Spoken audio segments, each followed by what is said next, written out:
Of course, it couldn't go any other way. It is the day before Sarah Boone's trial date, and we have another motion filed. You can see the time at the top, 10/06/2024 at 3:28 p.m.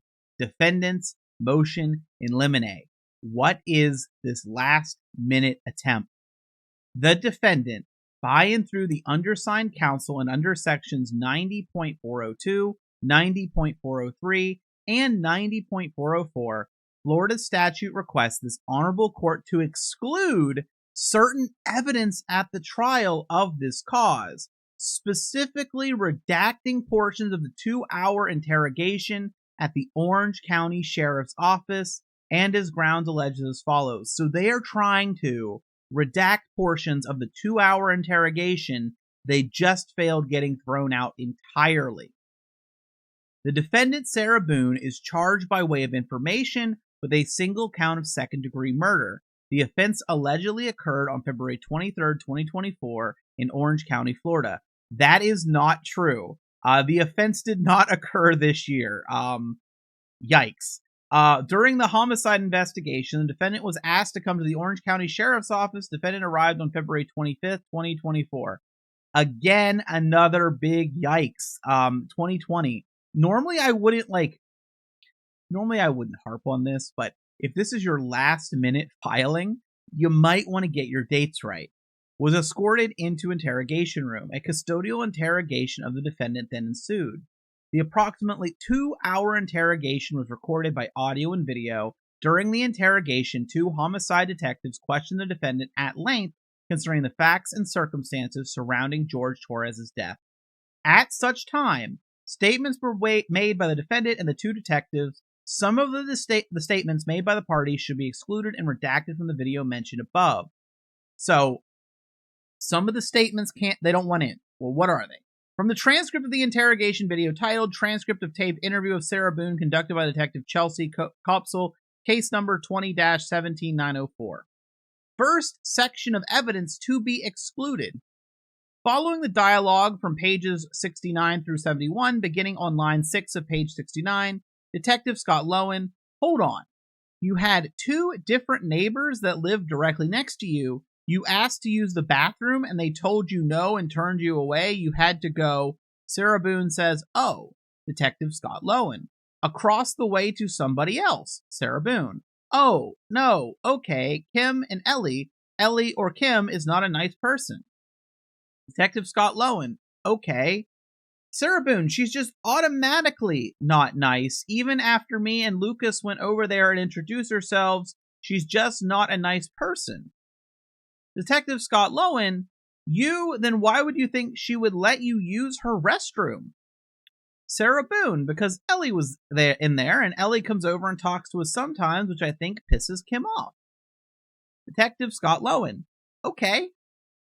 Sarah Boone, because he come over to talk to us, the 2 of them, super standoffish all the time. My neighbors down the street, down the way, their toilet was broken. They had stuff in the bathroom, so then Detective Scott Lowen, bathrooms. Sarah Boone, go over there and try over there. Detective Scott Lowen, there's 2 bathrooms, so both are bathrooms. Sarah Boone, I wouldn't let nobody go upstairs and use my personal bathroom. Sarah Boone, that's what the downstairs one is for. Detective Scott Lowen, or somebody you knew. Sarah Boone, they're in the process of doing all this stuff in the kitchen. Detective Scott Lowen, okay. Sarah Boone, and there's stuff in the bathroom and the toilet doesn't work. Just move across the way, no problem. Sarah Boone. And of course, they let me in. Them, they're together. They're families. That's what you really want to know, and I hope it doesn't get them in trouble. But he is over here illegally, so he's trying to work on getting his green card.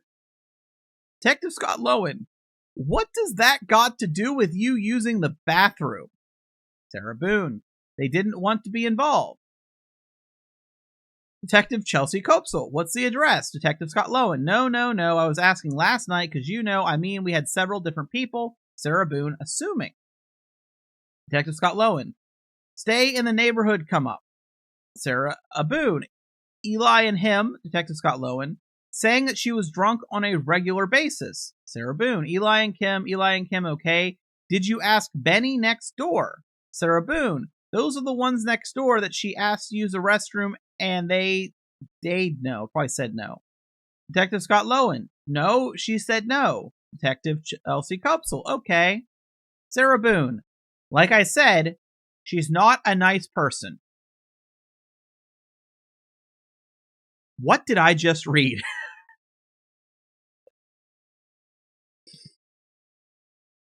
I need a moment. Okay, we're good.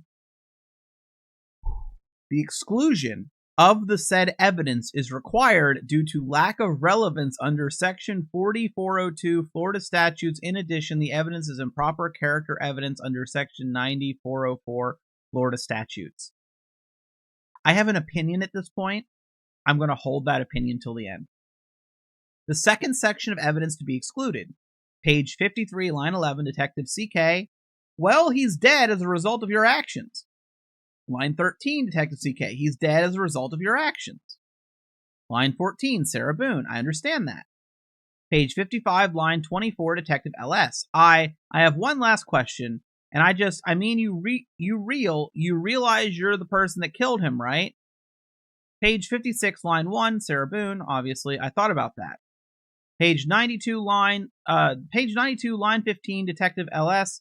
Well, intention or not, George is dead. You act like when you say unintentionally that absolves you from everything. The above evidence is improper opinion testimony by law enforcement officer. Law enforcement cannot express opinions on the law or the ultimate issue of fact for the jury. In addition, such statements assume the truth of contested facts and encourage the jury to find the defendant guilty as charged because a law enforcement officer said so. If this opinion evidence is admitted, the jury may assume the validity of the law enforcement officer's opinion because it was allowed in evidence and rely on the opinion in finding the defendant guilty. The issue of causation is exclusively the jury's job. This opinion evidence invalidates the provenance of the jury's fact-finding mission. The exclusion of any or all of the evidence described above is required as the value of such evidence is substantially outweighed by the danger of unfair prejudice, confusion of the issues, misleading the jury would serve only to inflame the jury. Therefore, the defendant requests the court to enter an order excluding the above statements from the videotaped interrogation on this matter. Respectfully submitted, James Owens. So, I want to talk about the first one, right? The first one, the bathroom one. What does this have to do? Like, I get, like he says, under relevance.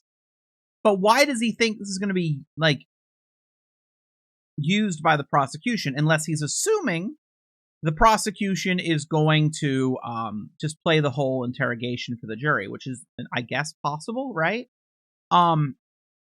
It's weird that they like choose the toilet scenario.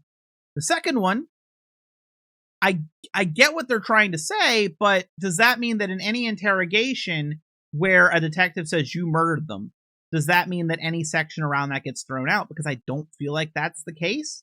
Maybe I don't know the law. But here's my opinion. Here's my thoughts. I think Sarah Boone's lawyer knows that the prosecution, or thinks the prosecution, is just going to play the entire uncut interrogation. And it kind of makes sense considering how Sarah Boone's lawyer has attacked that interrogation as being improper. The best way to combat that would be to share the entire interrogation with the jury. Also, because the things said in this interrogation won't match Sarah Boone's new battered spouse testimony. I think this part here is trying to remove something, maybe because it is, this part here, the second part. I think this is maybe trying to remove something that's actually a bad look for his client, whether it's illegal or not, to actually use it. But this part here, I think he wants them to say this is, not needed, right? The prosecution doesn't need to play this part. Personally, thinking about this, not as a lawyer, as like a random person, if I was on a jury and I was told that the validity of this interrogation, was she coerced? If I'm assuming her lawyer is allowed to make arguments like that still in court, even though he lost his motion. If that argument's being made to me, and they start playing the interrogation in question, and then that interrogation has cuts in it, I might assume that the cuts are there because something was done improperly. So I would argue that cutting out this bathroom part here would actually possibly prejudice the jury in the other direction. And maybe that's the goal of this last minute motion, hoping the state's like, sure, whatever, we don't need it, we have the rest of the interrogation, right? That's my guess. Maybe I'm completely off base, but let me know in the comments. If you're someone who hasn't watched my Sarah Boone coverage before, just so you know, I do have a playlist you can check on my channel of all my Sarah Boone coverage. I believe it's all in order. The first video, I think, is like 2 hours long of just Sarah Boone written letters. So if you want more Sarah Boone, it's there. I don't think I've ever mentioned it in a Sarah Boone video. I do have a buy me a coffee link if you're interested in supporting the channel in that way. The trial's coming up. How am I going to cover the trial? I'm not 100% sure yet. I'm going to be honest. I don't know if I want to try to use clips because I'm not sure about copyright issues. If I try to do that, I don't want to hassle and deal with that while also trying to cover the trial. I might do like I did for previous ones, where I basically keep notes and then read back what I view as the most important aspect.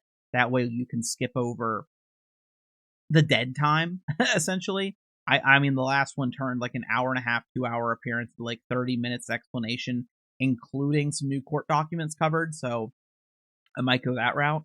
But hey, this might be the last video you see of me, right? Not because I won't be covering Sarah Boone or talking about Sarah Boone, but because I assume every true crime YouTuber and streamers and everyone's just going to be talking about Sarah Boone very shortly. Not, of course, during jury selection, but when the trial actually begins, and maybe you'll find someone else. And if that's the case, no hard feelings. I'm glad you enjoyed your time while you were here, and I cover a lot of other content as well that a lot of channels don't. But yeah, just throwing that in there at the end here. I knew something was coming. I knew they couldn't. I knew there's no way we weren't going to get a last minute motion. I can't believe they used bathrooms. Jeez.